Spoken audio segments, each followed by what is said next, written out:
Welcome to the Autosportradio.com show. We are coming to you from Green Street Pub and Eatery at 911 North Green Street in Brownsburg. This program is being presented by the Indy Dental Group. Indy 500 veteran Dr. Jack Miller and his wife Dr. Liz Lewis have a phenomenal practice. They're now up to 6 offices. If you need dental work, you think you haven't had any check lately, you need to check them out. Give them a call, make an appointment. The number is 317-846-6125. Their main office is at 92nd and Meridian. It's easy to get to off the interstate. If you need dental work, you haven't had a check them out. Need insurance? VP Insurance is the place to go. They're located at 5004 West 16th Street, about a mile straight west of the Speedway. You can talk to Mike Pardee or Tom, find out what you need, they'll help you out. And I've been with them for over 30 years, and every time I check, like the insurance commissioner says, they're the best. Give them a call, the number is 317-248-0070. SVRA, what a phenomenal organization it is. They got the F3 and the F4 series now, run by Scott Goodyear. They have brought back the Trans Am series to bigger than what it used to be. It's phenomenal. Want to find out where they're performing or what events are? Go to svra.com and you'll be glad you did. They got sports cars, vintage sports cars. They got the Trans Am. They got the F3 and the F4. They got a full weekend when you go see them. A couple things we need to mention. The in-house sound is courtesy of Pierce Productions, and if you're looking for a sound system for a party or something, go on Facebook and look up Chad Pierce, get a hold of him, and I'm sure he can work something out for you. Also want to mention, did you miss or see Lionheart? I saw it Tuesday night. What a spectacular film, and it was Dan Weldon. I had the honor of being the first interview when he came here. And at the end, the last couple of years when he was living in Florida, if he was coming up, he'd call me and said, "You want me?" "Sure." So, great guy. If you get a chance to see Lionheart, it's on HBO, and I understand it's on all the time right now. So if you get a chance, check it out. It's well worth it. My first guest is a local guy. He's a fan favorite. And fortunately for all the fans around, he's going to be running the Indianapolis 500, driving for Brian Reinbold. And be interesting to see what's going on after that. But please welcome Mr. Conor Daly. Thank you. Thank you, guys. I read somewhere that when Dennis called you, you were rather surprised to get the call. But I had heard you had some other teams looking at you and talking to you. What surprised you when Dennis called? Well, I actually wasn't surprised because he had called me a year ago or 2 years ago when I was contracted to ECR for 2 years already. So I think he must have missed that, but I don't know. I mean, I was going to call Dennis when everything obviously all the things hit the fan last year. Didn't really know how the future would play out. So there was a couple options. There was really no options for the full season because all the support that I was promised, there was a lot of promises that were not ever followed through on, which is motorsport. We're very used to that by now. So, then it became what would be the best option for my sanity and my and basically for me as someone who uses racing as what puts food on my table. And so when Dennis called me, he said, I would like to, win the Indianapolis 500. So I want to have the 2 best guys and I want to pay them to be the best that they can be. And I was like, well, that sounds like a smart business move, honestly. Like that sounds like what motorsport, I thought as a young kid, I thought that's what everyone did. Turns out I was wrong. But in the end, there was a potential. I really wanted to. I was communicating a lot with the AJ Foyt racing team because I really like Michael Cannon, who's obviously their lead engineer there, and they have a Penske relationship now, which is extremely awesome. We talked about getting in that car for the season for a while, and then it became, well, what if it was a third car? But then they needed a certain amount of money, and obviously Stingray Robb had a lot of money. And then some, and so so then it became just did you want to be a third car there? Did I have the sponsorship? And I did not. I had no sponsorship at all, nothing over the off season. So Dennis's team was the best option for me, and honestly, it made all the right sense. He wants to win the race. He wanted to have me and Ryan there, and it's a great operation. Getting to work with them a little bit last year in the Nitro Cross side, the Rallycross series, kind of already gave me a taste of what their operation is about. And what I've seen already, we haven't even been on the track yet. I mean, that team could. They do enough preparation. They do more preparation than I've seen for some operations that do run full time. So like they have a great group of people, and I love Dennis. I mean, I've known Dennis. Shoot, I was a fan of Dennis's car for years. He had some great drivers through his team. When you look at all the pictures on the wall of Dennis Reinbold's shop, I mean, you're like, everyone has driven for Dennis Reinbold, right? It's an incredible organization, and they have a great shop as well in Zionsville. You and Ryan had a little problem last year. Oh, yeah. And he pointed to his spotter and said, uh-oh, and you kind of thought, eh. But are you two guys back together now? Yeah, I mean, honestly, like, you couldn't find two guys who could give less of a crap about what happened in the past. Like, we literally, like, we don't care. Like, we just want to win races in the future. And Ryan also said to me, he's like, I'm too old to give an F anymore. And I was like, well, that's fair. I was like, I also don't care either. Like, I think Ryan is a great driver. Like, it was never that situation at the time was very emotionally charged by me. And also, like, he did essentially try to wreck me. And I knew that car was going to do everything in their power to try to not make me succeed, because we had lapped them like 6 times in that race already. So they were probably very upset. But yeah, I mean, I don't care anymore. Ryan is a great driver, and he's a great teammate. Like, I was teammates with him at Andretti in 2019, so it's going to be awesome to work with him. And doing a press conference with him already, like, we can tell, like, we're on the same page. Like, we know what we want. We both want to win that race, and I think, he believes I can win it, and I know he can win it because he has. And that's got to be a help to you, because he has done it. He's won a championship, so he understands what's going on. For sure. But I found it interesting that Dennis talked to you and said, I want you on my team. I believe you can win the race. Well, I mean, I believe I can win the race. So I think there's, having that confidence in the person that you're working for is for sure a great thing. Because I would say that in my previous working environment, there was not that type of support. I would say I've experienced several different environments, but to have that, have Dennis say that, and he said it now for a couple of years. He told me that in 2022 when he called me. So that's a great thing to great thing to hear, and going into an operation that I think everyone, their only goal is to win the Indy 500. All those people that he employs for a year, for all year round, he has full-time employees. Yep. For a team that only operates, on track in April and all of May. So that's pretty impressive. Are you going to drive anything else for him? I mean, he's got 2 or 3 other series he's into. Yeah, so we actually literally got a deal done this morning. That puts us in the Nitro Cross series for a couple races for him next year, which is great.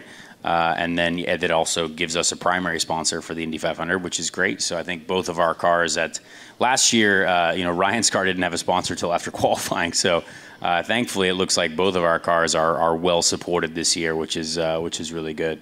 Is BitNile still with you? Not currently, no. Oh, I thought when I talked to you at one point, you said the guy told you, the owner told you, as long as you race, I'm with you. Yeah, I thought the same thing. Yeah. Can you say that's part of racing? Yeah, I think there's as they continue to tell me that they will be supporting me at some point, but at the moment there is no support coming my way, which is a shame. But I'm open to work with those guys again. They're obviously doing a lot this year, and we'll see what happens. But yeah, my window of communication is open to them at all times, and I'm continuing to try to help with whatever I can. But right now, there's nothing going on. What else are you going to do? Run a couple races for Dennis this year? Anything else? I had heard you were looking at a truck series. Yeah, everything that we were promised there never came through as well. We've been told a lot of lies in the last 6 months, but honestly, I mean, I have to look at the year for what it is. We have a great situation for the Indy 500. The sponsor and the program that we've put together is actually a great number financially for for the 500, and it does give us an opportunity to do a couple truck races. So we don't know what they are yet. I'm trying to work on that today, but yeah, we will be racing stuff, but it's more after the month of May. I would say until May, we're going to be only doing the Indy 500, but boy, does it diversify once we get done with May. I think we could do at least 2, maybe 4 or 5 truck races. I would say we could do some Xfinity races. There's talk of doing 3 to 4 Xfinity races with a decent team. I'm definitely doing the Indy 8-hour and the sports car series as well, doing several sports car races towards the end of the year. So there's a lot that happens after May. I'm trying to do both of the truck race at the IRP, or it was IRP when I raced there back in the day. It still is. Still is, yeah. And then the Brickyard Xfinity race on the Saturday, which would be really cool to do both of those. But yeah, there's still a lot that is very much up in the air. But we do know that we will be racing, at least, I would say at least 3 truck races. We just don't know which ones. 3 to 5. 6. Who knows? Well, Dennis has got to be a smart guy, because I've known guys, and I've been around here since the '60s, that raced longer than me. 5. Yeah, it's longer than you haven't been born that long. That's true. That have been here for 20 years or more and never led a lap. And you've got that one. You've already led some laps in a race, which is very difficult to do. And it's got to make you feel good because you know you can do it. Yeah, I mean, Indy, very confident in what I can do there. Confident, honestly, at what I can do at any track, road and street course or short oval. We just have been in a really bad environment for the last few years, and that's kind of driven down what people have, I guess, remembered about what I've done in IndyCar over the past few years, over my entire IndyCar career. But yeah, focusing on Indy is awesome. I know that we can run at the front there. I know what it's like to run at the front. I know what I need to run at the front. And I think this team is doing everything that they can to give Ryan and I the opportunity. I think there's a lot that's going to be different this year. The cars are going to be lighter. The components that are lighter. The weight distribution is a little bit not great with where they're making the cars lighter, but that just means that it puts a lot on us and the engineering group to try to make the cars work well. So we'll see. Are you going to be able to do the open test? Oh yeah. We're definitely, our car goes to paint in like 3 days, so we'll be both cars will be running as long as we get all the parts from Chevy and everything. Obviously, being the one-time entrant, it's tough to get all the parts that we need in time. But we have a great relationship with Chevrolet, so thankfully that we should be able to get everything. We are planning on obviously running both cars both days as much as we can run. I want to run until they turn the lights off at the place, so we'll see. Well, if Dennis can't get Chevrolet to give him what he needs, something's wrong. No. It's more just it's more production. It's hard to make all the things for 35 cars trying to qualify. So it's no fault of Chevrolet, no fault of anyone. We'll be fine. We'll be fine. Which car are you connected with? Since Don Cusick is now involved with them again. And I know I've met the guy. I've had him on a program. He's a super guy. Yeah. And he's, I'm sure, behind the thermal $1 million challenge upcoming. We're going to be out there next week with him. I don't know if it's his money. He told me no.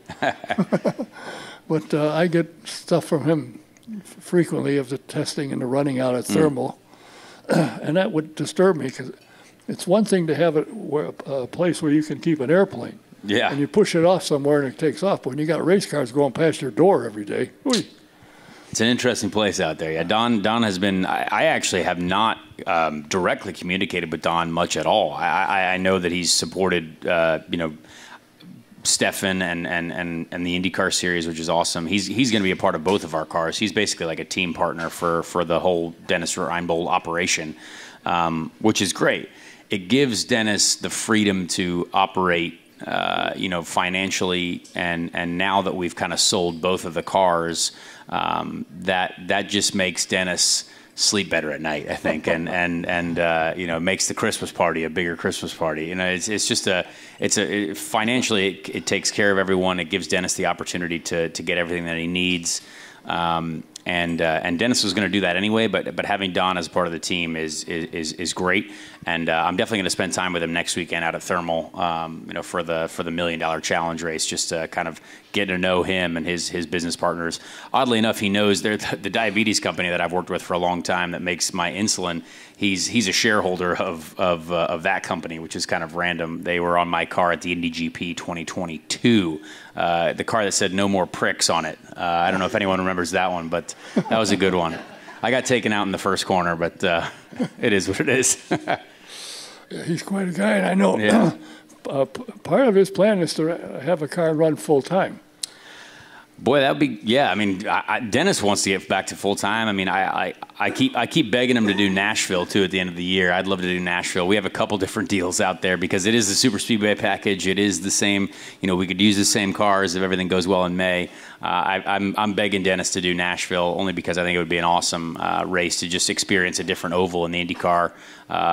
I think it'd be a lot of fun, but we'll see. We'll see how he feels after May.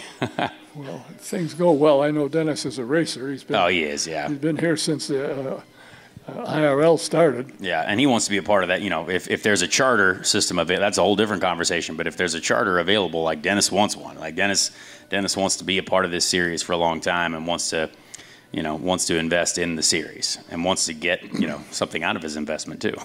That'd be nice. A 500 winner trophy would be. That would be that would be the most ideal thing. Definitely going to go for that. Now, you do a podcast, and you're connected with Dale Earnhardt Jr. Mm-hmm. How did all that come about? Yeah, so we are 117 episodes into our show, but I think we have more before that. But I've done this show now for a couple years. And basically after the first year, Dale Earnhardt Jr.'s partner, Mike Davis, who was his co-host on the Dale Jr. Download for a long time, they just called us and they said they liked our show and they want an IndyCar show under their media banner because Dale Earnhardt Jr.'s company, Dirty Mo Media, it's called. I mean, they are establishing, they've got a great studio. The Dale Jr. Download is a great podcast, honestly. Dale Jr. has become a great interviewer and has told a lot of incredible stories. Mainly from the NASCAR side, obviously. Yes. But they love motorsport in general, and they love IndyCar racing, and they're like, we need to have an IndyCar show on our platform, and so thankfully they adopted our show under their banner, and they've been awesome. And we've got a deal now, with IndyCar to where IndyCar is helping promote our show, and IndyCar is giving us the winner of each race to interview after each race. Just interviewed Pietro Fittipaldi before I came here, for next week's show. So it's just fun because I like talking about IndyCar racing. I like talking about all of racing. I talk way too much. So what better place to do it than a podcast? So we've put it out there, and it's been a lot of fun. It's something that is not a ton of work. I like to put a lot of work into it, but it's something that it's not a money-making thing. It's like I just do it because I think it's important to continue to talk about IndyCar racing, and hopefully we just continue to grow the sport. Well, I've been after IndyCar for I can't tell you how many years. They need a television show. I mean, NASCAR is all over Formula One. They need one. And I had at one time somebody interested in sponsoring it, and I was told, "Oh no, we got something going, so don't worry about it." Nothing ever happened. 100 days to Indy. I'm talking, there's 12 months in a year. That's true. And I think we got to start somewhere. The problem is that's a whole different discussion. I mean, the 100 Days to Indy show, I think the production folks are actually great people. And I did a lot of work with them last year. Didn't end up in the show at all, which is fine. Might work with them again this year. But it is something. But it's hard to, obviously you need a Netflix show because that has done a lot for F1. It's done a lot for NASCAR. Yes. I mean, NASCAR is getting 4 million people to watch a race at Phoenix. That kind of sucked. And 4 million people is a lot of people. That is so many humans.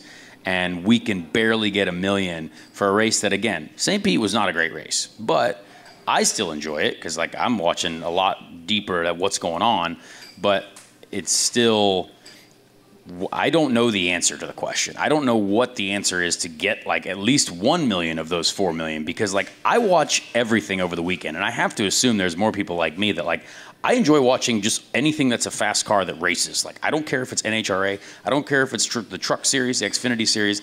If I'm at home on a weekend, everything is on my television, and it's really not that hard to find.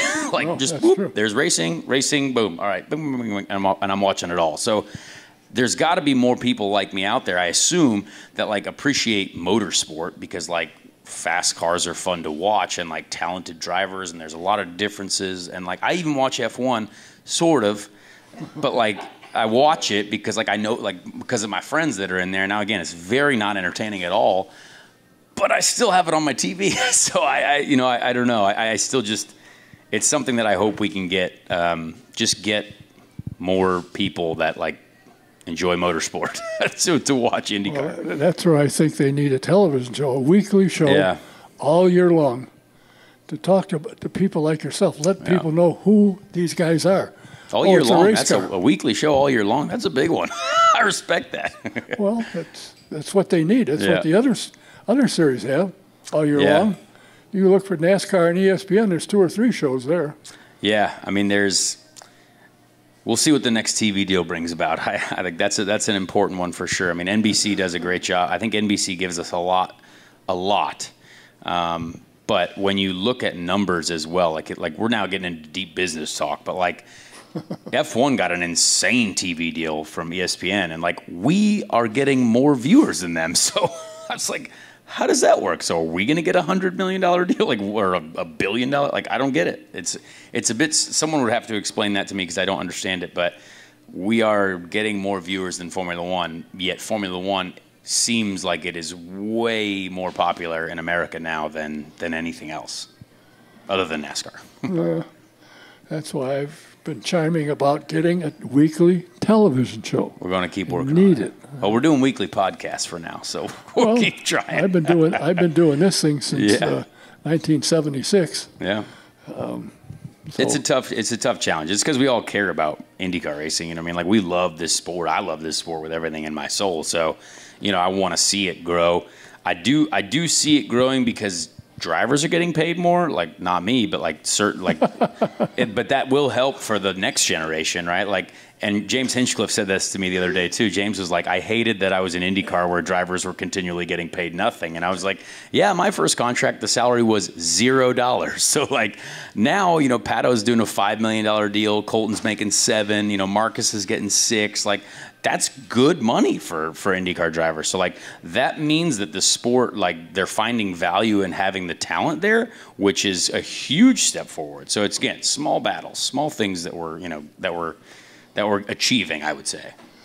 Well, I think the interesting thing to me is how the sponsorship has changed. Before, when I started, having a name on a car was big. Yeah. They wanted their name. Now, being on a car is fine, but they're looking for networking. Make the a lot of business series pay for what they're doing, and it's working for a lot of them. Initially, a driver, when I came in, didn't have to have money to get a ride. Yeah. Now, that's changed. They did, but there are some teams now that a driver doesn't have to bring money. They do get a ride. There's a few, and I think it's getting more. Yeah. So I think there's a light at the end of the tunnel. But there is. I mean, the sport is great. We have 27 full-time cars. Like, that's a ton of cars. Like, if you would have imagine asking us in 2012, like, we have barely got 20 cars on the grid. You know what I mean? And now we have 27, and you're like, well, the track's pit lanes aren't big enough to house all the cars. It's like, well, I guess we got to have people not show up. Like, that's crazy. You know what I mean? If we had 28 full-time cars, you wouldn't be able to fit them all at Toronto. You know what I mean? Like, it's kind of wild. Yeah, but, you know, the interesting thing, and I thought, to me, was more exciting, like when I first came to the Indy 500, which is what I got hooked on, and still here, there was 80 cars. Yeah. A bunch of people go home. Oh, yeah. What's wrong? Now they don't want somebody to lose out and go home. They got a sponsor. Well, that's part of the game. That's it. And my argument was, supposing this sponsor goes to a trade show and he doesn't get any business, does he go to the trade sale owner and say, I want my money back? Yeah, no. exactly. No. That's part of it. That's actually a great analogy. I mean, I trust me. I think the whole guaranteed entries thing is that's a rough subject, and there's only, you know, I'll fight for this till the day I die, but like there's only probably 10 or 12 people that are for that, right? And they do put a lot of money into it themselves, but I think we've got some people that I know for a fact Doug Bowles is very obviously Indy 500 history and tradition centric, so I think there's going to be a lot of that one. I don't see that one being a reality, but I do see them trying to somehow help the full-time entrants not feel as bad if they don't make the race. I don't know, but yeah, you can't have guaranteed entries for the 500. I just think that's silly. Well, I agree, and from what I've heard, it's not going well. So whoever is pushing this thing, they're getting some pushback. Yeah, I mean, I obviously can't say to. I obviously get to. I'm very lucky to get to hear kind of sometimes what goes on at the table, and I do believe that everyone's got an opinion. You know what I mean, and everyone's got, but no one has a. If sometimes people like to shout their opinions, but they don't have a solution for what they're trying to be angry about. So it's like, if you are angry about something, well, give us what's your idea to fix it? And maybe that's more constructive. But sometimes it's hard to get, you know, those everyone at the table to kind of have an idea of a solution. So we'll see. I do believe everyone wants to work at, you know, maintaining the tradition, and it's a legacy thing, I think, for Roger Penske, right? Like, this is Roger Penske's time to, you know, to be the boss, and he is the boss, and he's the guy, and I respect Roger, you know, more than a lot of people in this world. So I have a feeling they'll all make the right decision. I do, but obviously there's a bunch of drama in the media, and we're always going to read it because I'm bored. So I'll read everything. Well, I think it's kind of interesting that you will be with Dennis. I just had him on a program about a month ago, and I mean, it's amazing. The business he has is phenomenal. I mean, and I said, you have to go to the office every day and keep an eye on things. He said, no, I've got guys running a business, been with me 30 years. He's successful. Very successful. And I said, then you just sit in an office, shut the door, and look at your computer. You know everything that's going on. He said, pretty much. I respect that. And he loves the sport, and it's amazing how many teams send guys home in the off season. He doesn't. He's got them all year long, full pay all year long. He's in several series, so they've got things to do. Oh yeah, but they've got some great people over there, and obviously him doing the Nitrocross stuff too it helps keep his IndyCar employees busy also, which is cool. Like, getting to work with some of those guys, you know, before we get to May is obviously awesome. And part of me, like, I would love to see Dennis just full time again. I think he wants to be there. I think he has the ability to be there, but obviously it has to make financial sense for him. Yeah. So no question. You know, if you had $10 million, like, the first person I'd call if you want to get involved with the team is Dennis, because Dennis he knows what it takes, and he's got people in there. His team manager, Chase Selman, is just a very smart guy, very switched on, and I respect those guys a lot. Well, everybody here, I'm sure, will be anxious to see how things go in May. They'll be watching when you guys go out for the open test. It'll be interesting to see how the cars perform. First time I've driven a different philosophy car at Indy since like 2019, so it's been a long time. Well, it'll be a different shift. Yeah. Well, it's time for you to get another full-time ride. Well, I would love that. It's going to take a lot, or a miracle or something, but I definitely don't feel I don't feel like I'm done yet. I have a lot that I would like to do, but I think I would only accept it if it was in a good situation where I know I could compete. I've spent too many years in a situation that's just not been prepared to compete, and I don't need that anymore. I'm too old for that now, which is weird to say, but like, I don't my stock couldn't get any lower anywhere else other than Indy. So I don't need that, and I love racing, but I got into this because I like winning and I like competing, and so that's what fuels me. Is like, I'm going to try to accept an opportunity or make an opportunity happen if we have a chance to win. And there are not many of those, so we'll see. We'll see. Well, you've commented on how exciting it is for NASCAR, for Formula One. There's 2 or 3 teams that are going to win. There isn't any question about it. One team, actually. That's well, at the moment, yes. Yeah. But when I made the mistake when I had Mark Miles here, and I said, on any given weekend, there's 8 or 10 cars that can win. He said, oh, no, there's 18 cars that can win on any given Sunday. I think that's a bit aggressive. But well, you I watched St. Pete. I think there was 2 cars that could have won.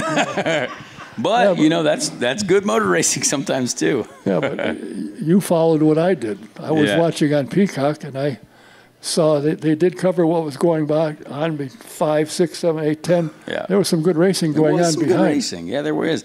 I hope for the broadcast all year long we get a little bit more of what's happening from like P10 to P20, because there's always good drivers all throughout the field. Let's show some of that, what's going on. You know what I mean? Like that could mean a lot later in the year. That's just. There's always racing going on in an IndyCar race. As someone who's literally been probably through every part of the field, there's always something going on. So, like, I hope the director sees it more and we can just get all the racing on TV. Well, the thing that I'm looking forward to is hopefully they will expand, and the next series will be part of the weekend telecast. They're practicing qualifying. 20 cars in the next series. That's good. And my next guest, his company's got half of them. 46 of them, yeah. Yeah. So, well, I know everybody here will be anxious to see how things go. I can never wish you enough good luck. You've got the talent, obviously. Thank you. And it seemed kind of strange to me that you left a team and the replacement did worse than you did. I didn't understand Imagine that. And it still hasn't changed. So it won't until something else changes. That's just science. Yeah, well. We wish you nothing but the best. Thanks for coming here. Thank you. And we'll be keeping an eye on you. I appreciate you guys. Thank you so much. Watch him. Give me your... Thank you. Conor Daly. Thanks for being here. Thank you. My next guest is here, a gentleman that he and I are very close. I'm going to see him for the very first time. Before he comes up or is on his way, I'm going to mention, if you're looking to how you're going to do landscaping at your house, now is the best time. The Indiana Flower and Patio Show is at the fairgrounds, and it ends on Sunday the 17th, this coming Sunday. And they're out at the Indiana State Fairgrounds, in the Event Center, in the West Pavilion, and the Exhibition Hall. So if you're looking for ideas for your gardens, for your flowers, whatever you need, they got it. You want to build a patio, you want to build it, they got it all. So get on out there. And if you have any questions, I've got a number here. You can call them. The number is 317-705-8719, or go to their website, which is the IndianaFlowerandPatioShow.com. Get all the information. It's open every day until Sunday the 17th, so get on out and take a look. Now, my next guest is a gentleman that he and I are very close. We've communicated via text about 6 times, so I feel like I know him very well. He is the president of HMD Motorsports. And when you watch a next race, most every car you see has got HMD on it. They've got a lineup of some spectacular drivers, and one driver in particular I'm interested in talking to along with the other was. But please welcome Mr. Mike Maurini. Thank you. Thank you. How did you get into motorsports?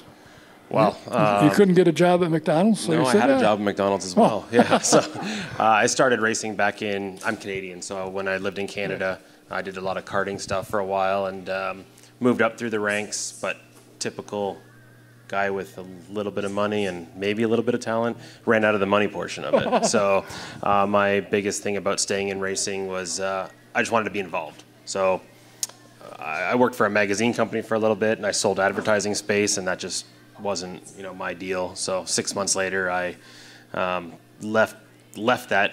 I had a karting team for a while. I actually was working with Dan Weldon pretty closely on that until he passed away. Continued on for the 6 or 7 years before I sold that, but also had a media company on the side. So a jack of all trades. I figured there's one rule in racing: if you can't go to the track and get paid once, you have to get paid more than once to be there, or else it doesn't make sense. So. And you are president and CEO of your media? Yeah, so I have 7 people that work in that company right now. And then my main focus is all on HMD and with the Malukas family.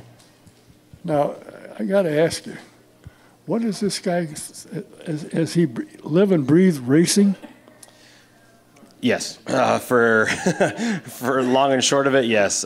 We just moved into our new shop last week Friday. So that's we took over the old Marsh here in Brownsburg and renovated that. So that was about a $13 million project in the end. But we posted our first photos online today of the interior. It's not quite complete yet. We got occupancy permits, so we're in there now because we were in a 6,500 square foot space and we moved to 80,000 square feet. So, but it has a gym, a 3,000 square foot gym. It's got a huge engineering office. It has we started a decal company because the decal companies that we use were very hard to deal with and get stuff on time. Paint booth. So we're just bringing everything all in-house. Boy, oh boy, 13 million. Yeah, we have about, at the shop, there's 54 employees, but on a race weekend, there's 62. And he still runs a trucking company. Yeah, he's got a trucking company. That's way above my pay grade, but he has about 650 trucks on the road, about 1,500 to 2,000 trailers. So it's a big business. Did he ever drive? Other than the truck? Not legal. I mean, not on a race course. He did own a couple cars, a couple Corvettes and stuff, and he's a founding member at Autobahn as well, so he was able to drive there. But there's a lot of stories about when he was back in Lithuania and how he was driving through the streets and got in a fair bit of trouble. So he kind of paid for David to go racing, and now we have a team and just kind of keeping kids off the streets, I guess you could say, is part of it. How did you end up running so many cars? Were you running 8 cars? Yeah, so it's a long story, actually. We really started out with 2 USF 2000s, 2 formerly Indy Pros, now USF Pros, and 2 Indy Lights, now Indy Next. And the people that moved from karting to cars, the parents sometimes want to race more than the kids. And the parents are living their lives vicariously through their kids. So it was actually... The USF 2000 and the Indy Pro or USF Pro was very difficult. It was a lot harder than what Indy Next is, only because you had to, if little Johnny didn't do good, there was, Big Johnny came after you and he wanted his money back. Now we're in Indy Next. The money is like real money. To get to this level, you're one step below IndyCar. I always say it's one step below the top level of open wheel racing in North America. Like these are the drivers that want it and work hard for it. So we had 2 cars and one was David. We expanded to 3, and then everybody said, when David moves up to IndyCar, this team's going to shut down. They're just a fly-by-night thing. And there was a couple of us that approached Henry and said, hey, look, we want to do this. Like, we want to have a team and we want to win without David. We want David to move on. The best thing for us is if David moves up. So then we started 4 cars and we went to 6, and the supply and the demand, there wasn't many people doing Indy Next, and there's still only 5 teams now, but there's 22 cars. So we're strong believers of, take the business when you can get it, because you never know when it's not going to be there again. And if the series changes to new cars, I mean, for us to buy 10 new cars, that's a $3 million investment. So, we got to put money in the bank now. We've been... my side of the business my side of the motorsports program is the business side. So I've never asked Henry for money since 2021. When David raced, he paid his it's about $1.5 million to do Indy Next. He paid his $1.5 million up front, and I set up payment plans for all the other customers. And we just grew. The only money that Henry's put into HMD is a capital investment of the shop. Any new equipment that we've purchased, we've done by ourselves. So it's a true business that puts food on people's table. Now, Henry will tell you, the first thing, he doesn't need to make money in motorsports. He says he can come to the track and his coffee can cost him $10,000 one weekend, but he doesn't want his coffee to cost him $10,000 every weekend. So the red line at the bottom of the profit and loss statement has to be green. And, we've been there for 2 or 3 years now, and I think we'll continue that with this. I mean, it's so much easier in the new shop now. Yeah, I would think so. But all your drivers come in, they have money with them? They either have family money or partnership programs. We don't fund any drivers. We don't do. I mean, it's essentially we do. It's about $1 million, and when you add up everything, it's about $1.5 million when you put it all together. The only thing that we do different than most teams is we sell we call it's an insurance program, but we can't sell insurance because we're not legal to. So we sell an accident forgiveness program. Basically, you crash, you pay, we forgive. It's pretty simple. But it's set up just like an insurance policy. There's a policy, there's a deductible for road and street courses and a bigger one for ovals. Just try and build different levels of profit centers. The decal place, the paint booth, all that stuff is not, like, we're not just going to be doing decals for our company or painting for our company, but we've been contacted by IndyCar teams that want us to take over some of their painting of their tubs and stuff. So, yeah, it's just, you got to find different ways to make money in motorsports. Well, it's interesting. Decals, when I first came, it was Rudy the Painter in the garage, and you'd hear, Rudy the Painter, report to garage 17, and he hand-painted cars. Yeah, I mean, we do, like, we'll take over a lot of the HMD trucking stuff, too, for the trucks. When they blow a tire and, you know, the fender's damaged or something like that, we'll repair it. Well, not we will. We have a department that will repair it, and then it'll come to a paint shop. So we're kind of keeping everything in-house. Well, how do you select drivers? What are your prerequisites to qualify to drive for HMD? A lot of different things. Everybody thinks it's only money. Most of the drivers that contact us have money or come with some sort of money. So the biggest thing we do is we actually drill down and see where they've come from, who they've raced against, and how they've done.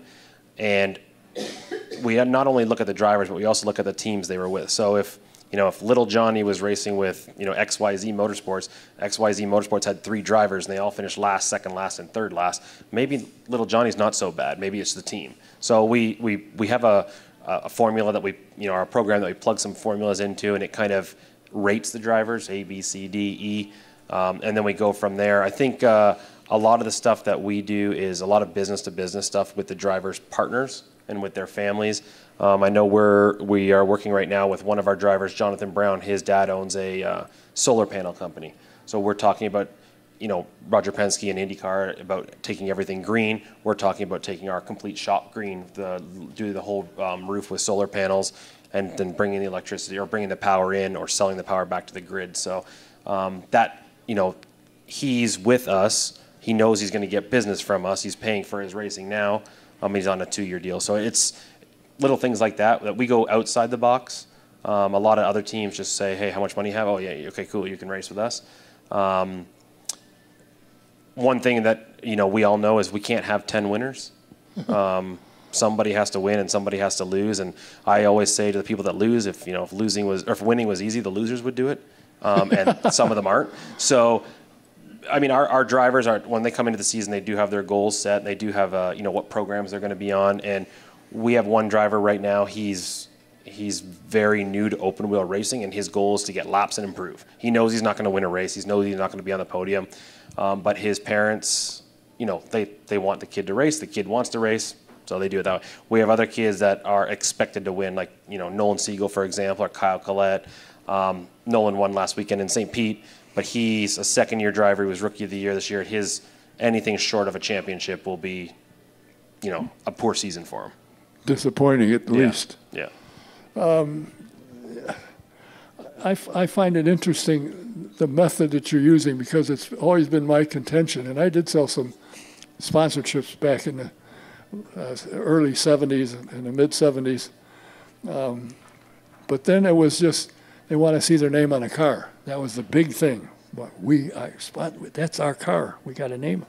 Now, the name is just kind of there. Nothing. It means nothing anymore. Networking. Yeah. They want networking. They want to make money, generate interest through their involvement in the sport. And I think that makes more sense to me. Yeah, so we do a trackside experience program is what we sell. So a driver comes into our program. We give them 10 or 14 passes on a race weekend.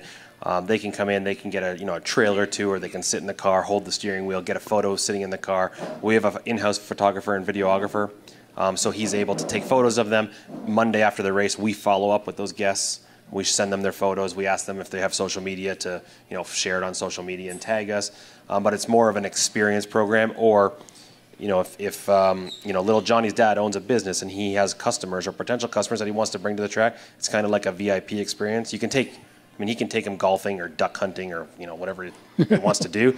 But at a racetrack, there's always something going on, typically from, you know, 9 o'clock in the morning until 4 or 5 in the afternoon. So, yeah, we do put logos on the cars and we do stuff. But we, you know, our other thing is we have a coffee bar in the trailer, like with espresso and real coffee and a coffee maker and a barista. And so the people feel like they're right at home. You don't have to go down the street to go to Starbucks. You just go in the trailer. We do catered lunch. Everybody that comes in, every guest gets T-shirt and hat.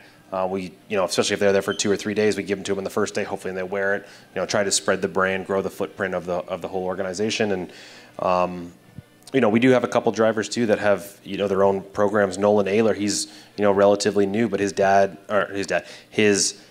partnership program comes from his dad. His dad is a partner in Martini and Rossi because they own some alcohol distribution companies throughout the Midwest.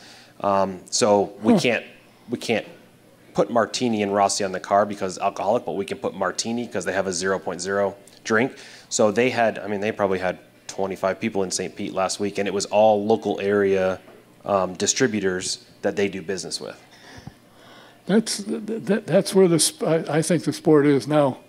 It's business. If somebody gets involved in a sport, they're in it to promote their business, get their brand name out, and I think that's important. And you've got Reese Gold has been around a while. He's a good driver. Reese is good. And his dad has a business, the Ticket Clinic. I mean, he's got 300 lawyers across the country. They had a turn in Nashville, and they sponsored a corner in Nashville last year.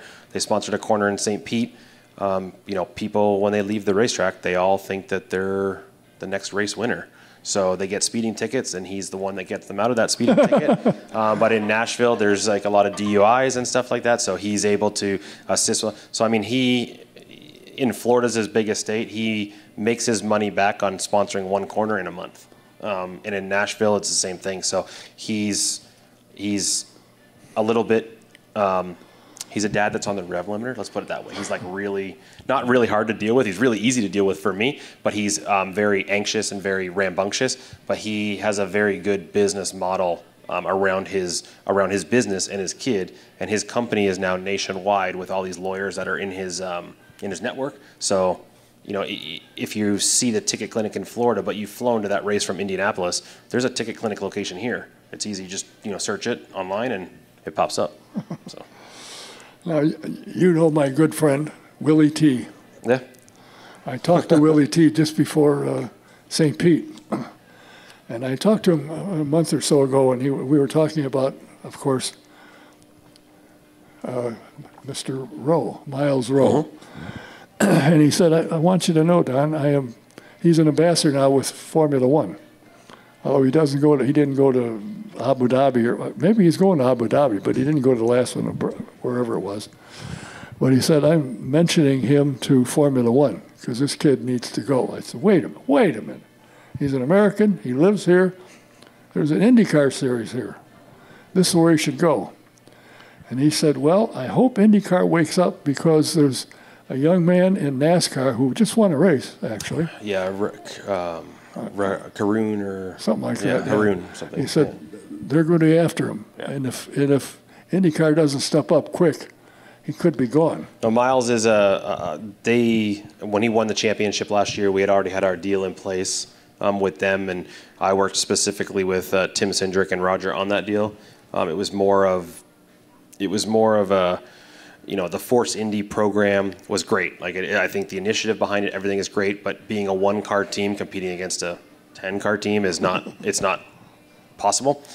So when Roger approached us, we made a kind of like a business plan or an idea, and we took over the Ernie Francis program straight away. And Miles was the next one, and we've said, you know, if we do this, we want Miles. Like that's part of the program. So we got that deal done pretty quickly. I think it was in August of last year. So he won the championship in September. Right after the championship in Portland, when he had clinched it, we raced in Laguna the very next weekend. But we announced on Tuesday, we had him in Laguna for some interviews and stuff. He was with the team at Laguna with the headset on, listening to the engineering stuff, because it's completely different step up. So it's you know, a professional program versus where he was. I mean, Paps is one of the best programs there is in USF and USF Pro, but going that next level up it's a big step. So we wanted to get him in there right away. and we invited all of our drivers to do that sort of stuff. So he took it all in, and he was on with Marshall Pruitt on Road Racer Magazine podcast and stuff like that at the event. Then we got into testing, and our testing has been, this off season, our testing was a little bit, we'll say, dramatic. We tested at Indy, it rained half the day. We tested at Barber, it rained half the day. We drove all the way out to Laguna, it rained for a day and a half, and we got literally 3 hours of running in California. We tested at Sebring, it rained, we got 2 hours of dry time in Sebring in 2 days. So essentially, our veteran drivers felt like they were behind, and our rookies felt like they were way behind. So Miles was probably further behind than what he was expecting to go into the season. Also, when in Indy, he had a crash in the last couple of minutes, so it wasn't really that big of a deal. But in Barber, he had a crash in the middle of the day, and it wasn't. It was more of just being unfamiliar with the car and everything. He's kind of sitting low, and he hit a curb on the inside and bounced across the track. But it was a pretty big hit, and it took the guys. When they ran their own team, they probably wouldn't be back on track that day.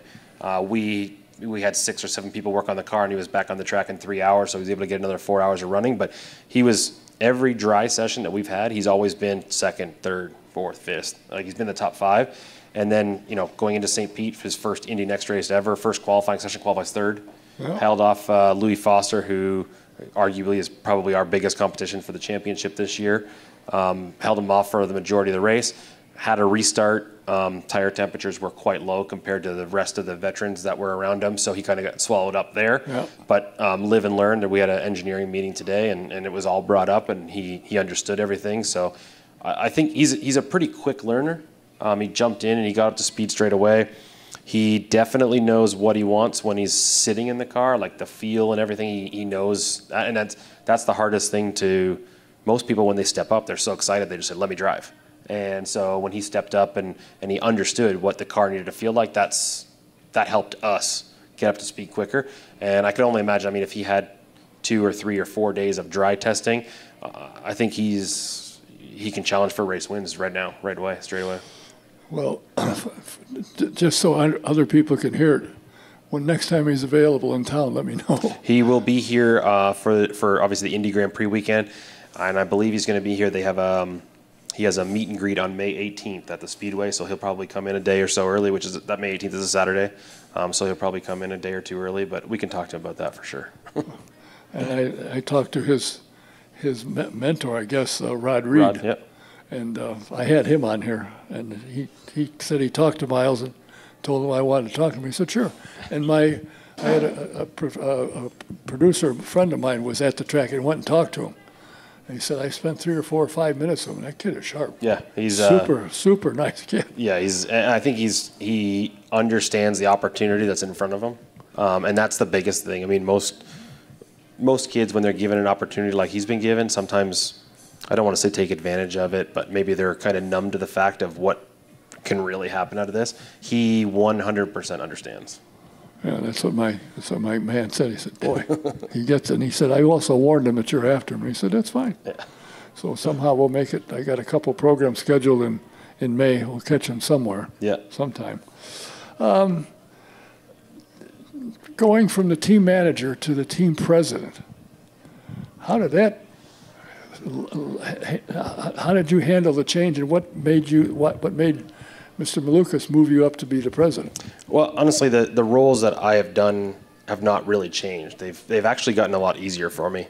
So as the manager, I was in charge of everything, just making sure the trailer got to the track, ordering tires, fuel, logistics, everything for the team, and it's 60 people. So I have an assistant. Her name's Jody. She also works for David in IndyCar.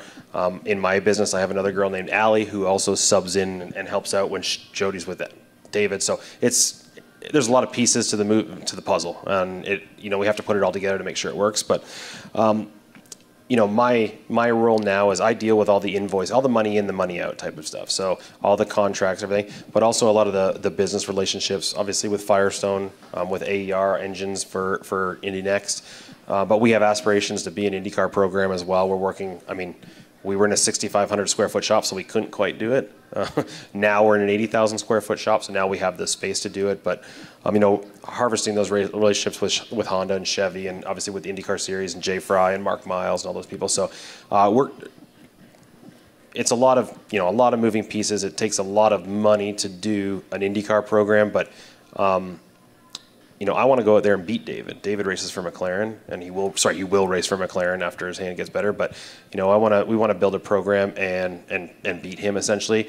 And Henry, I always had this idea like, David's a paid race car driver now, but why can't we pay him? Why can't we build a program that's good enough to race with everybody else and bring him back home type of deal, and pay him to race? But we're looking at all different options. We've looked at some IMSA stuff and had some meetings last week in St. Pete about that. But we want to grow the business. Henry's,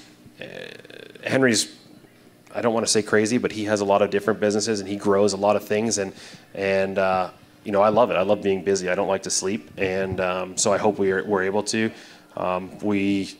I've been involved in IndyCar for a long time. I'm actually going to spot at the Indy 500 again this year. I've done it. I worked for Marco Andretti for a long time and Ryan Hunter-Reay when I was with the Andretti program. But this is where I want to be now, and with HMD, and I hope that we can all grow together. I had read that moving to IndyCar hopefully next year is part of the plan. There's a lot of plans. It's a matter if they come to fruition or not. So, it's just, we have the space now. We have the truck. We have the people. We have some of the equipment. It's just, it's a lot of money. And one thing I don't want to do on the business side of it is I don't want to ruin one program to build another. Yeah. So I think the Indy Next program is successful. We have partners in that program. Those partners kind of grow every year. We're winning. We have a lot of demand to come into that program.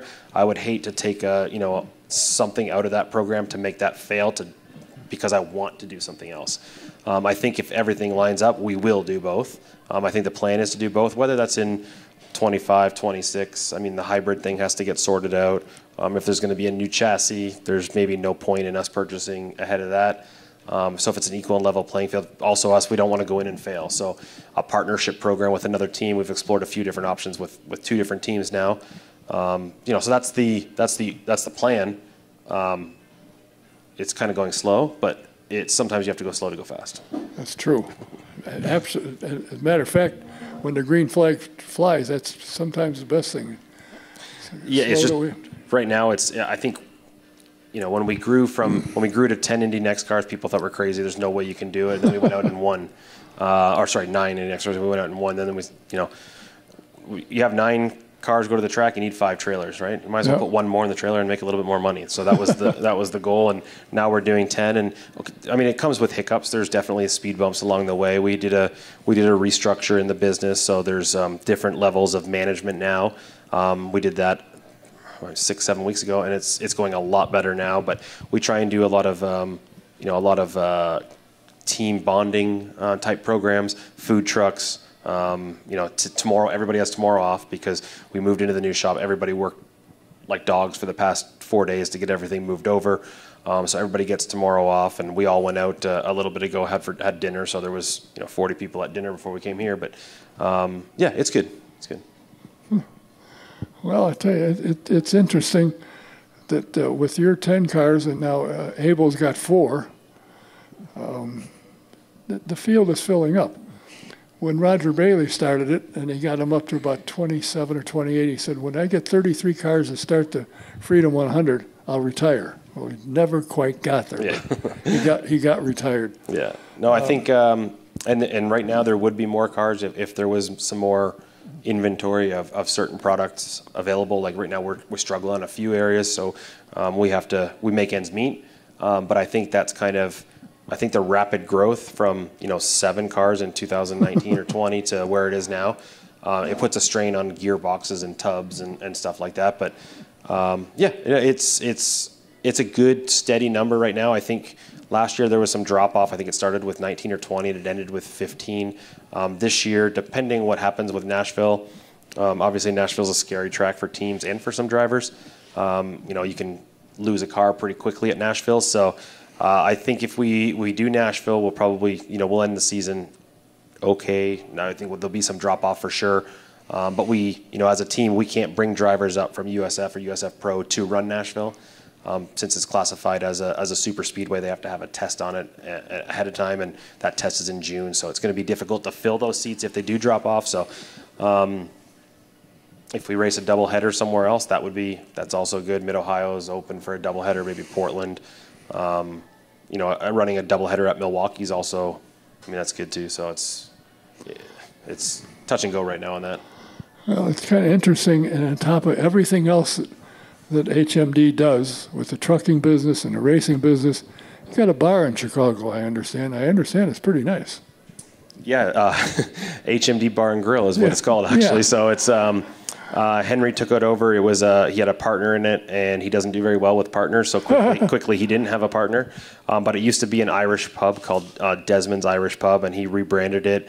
It's completely upscale now. There's a rooftop patio, but it's top of the line stuff. It's more like a David Maluka's shrine, actually. There's a lot of race suits hanging up there and broken car parts from, but it's cool. It's like a little, kind of like sports bar. Henry's really good to us down here as a team too. We go up there for our holiday party every year. We get, I think last year was 45 hotel rooms. Everybody gets their own room with their couple or the significant other, and he shuts down the bar and gives us a night out on the town type of deal. And then same thing with we started a little tradition within the team. So every time we win a championship and the driver gets a championship ring, everybody on the team gets the same championship ring. So Henry's it gets expensive for him, but he said that's just the cost of winning. Cost of racing for sure. Well, that's interesting. I know I talked to somebody who's been there, and they said, wow, it's quite a place. And I'm from the Chicago area, so maybe one of these days that we'll take a ride over and check it out. Yeah, for sure. So anyway, it sounds like HMD. Who's this stuff? Oh, why don't you just get a stick and hit him? That's not a stick, it's tissue. Oh, no, yeah. Oh, she doesn't like it? She wants to go home? Oh, okay. Well, I don't know either, so I suppose I was going to ask you but now I'll ask you, where is the HMD Bar and Grill located? HMD Bar and Grill is in Burr Ridge, Illinois. Burr Ridge, Illinois. Yeah, it's on the south side. Yep. Yeah, it's just off the 294. Yeah. Real close. It's about a mile. Well, it's a mile and a half from HMD Trucking. So. Oh, how clever! Yeah, he doesn't have far to go for lunch. Yeah, that and makes good sense. Coffee too. Yeah. Well, it's interesting what's happening there, how it's being done, and I think it's great for the sport. Personally, I think if you can get the people to put a good product on the track, I have enough to do it and do it right, which is what you're doing. I mean, nobody's in there with saying, well, let's hope you can run the whole race before the car falls apart. It's not an issue, and you've got some very good drivers. And I think I was impressed, not only me, but a lot of people were impressed with how Miles did. Qualified well for his first time there. Was running fourth most of the race until that restart, and then he got shuffled back a bit, but he put the car back in the trailer in one piece. Yeah, we actually, honestly, going to St. Pete, we were expecting more carnage as a team than what we did. All 10 cars rolled back on the trailer at the end of the race, which is like kind of unheard of for us. But last year we had 5 different drivers that won races, 7 different drivers that stood on the podium. And this year I feel going into the season, I was a little worried because I think we have a strong lineup that honestly, they can start racing and taking points away from each other, and we need to take points away from the other team. So I think Nolan's obviously won a race. He's going to be a championship contender. I think you can see Kyle Collette. He's really good. He raced an FIA F3 for 3 years. He won a bunch of races over there with the teams that he was with. Callum Hedge was the FR America's champion last year. He won 15 of 18 races last year. He had a big crash in qualifying in St. Pete, and we had to rebuild the car overnight. So it was probably one of the biggest ones I've seen on a road course. Not biggest one as in dramatic.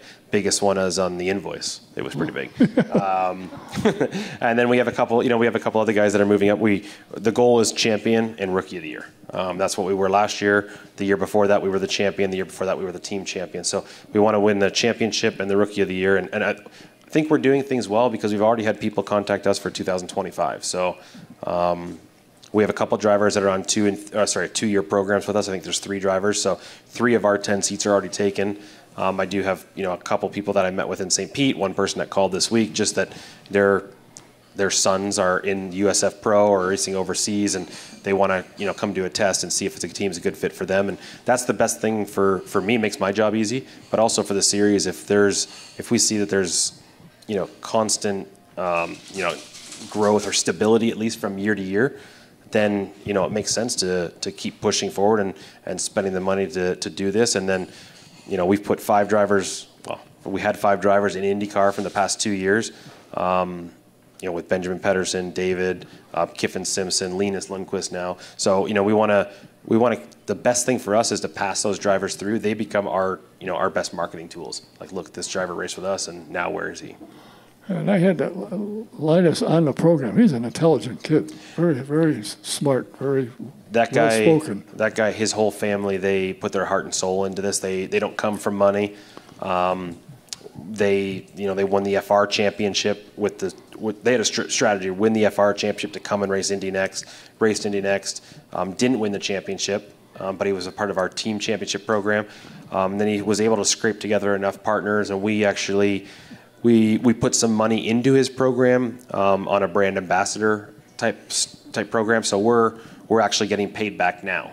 So we put a couple $100,000 into his deal, and now he's on a 36-month payback program. But it's good because for us it was like the money was gone, and now we're getting the money. It's like extra money back.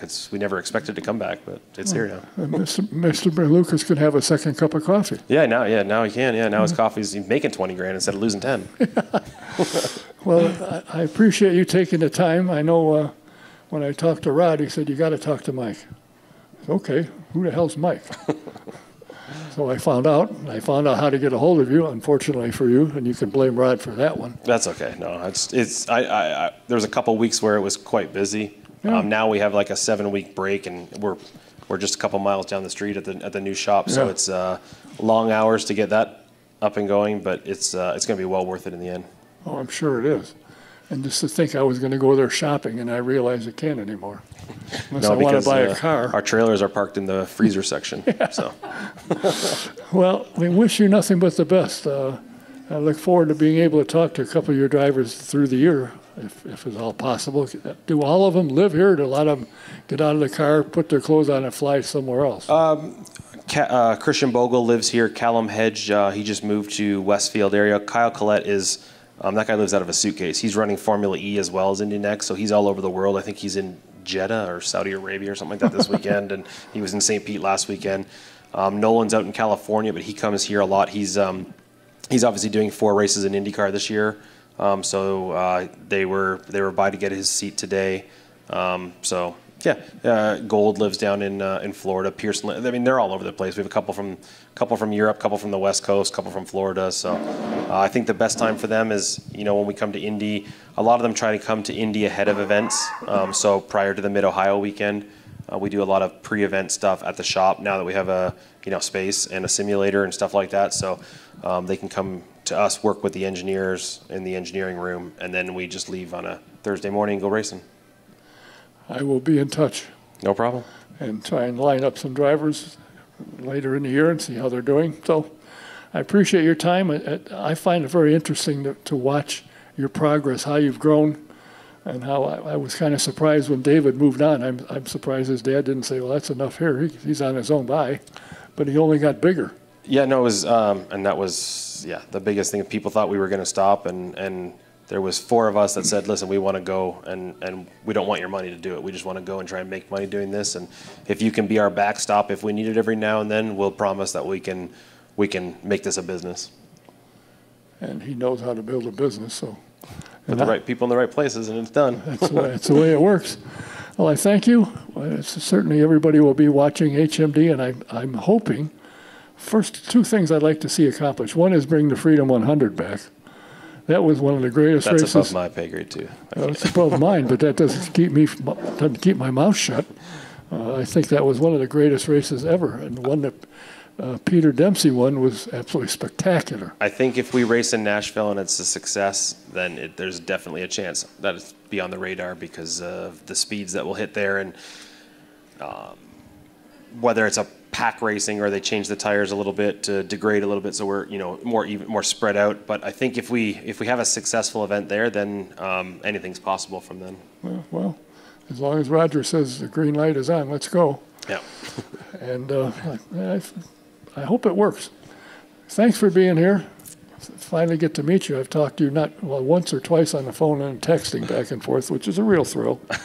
Because I'm real good on a little tiny keyboard on the phone, but appreciate your time. No problem. Thank you. Look forward to more success with your team. Thank you. Mike Maurini, the president of HMD Racing. Our next program is the 26th, and I have some guests lined up. One of them, I believe, is, as of now, is, I just forgot his name.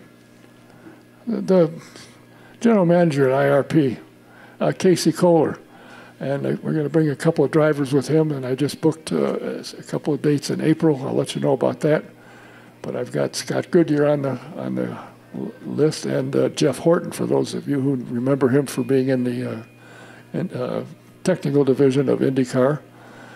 I talked to Bobby Plump. There's a big celebration, their 70th year of having won the state championship, and they're having a big thing going on at Milan High School this Saturday.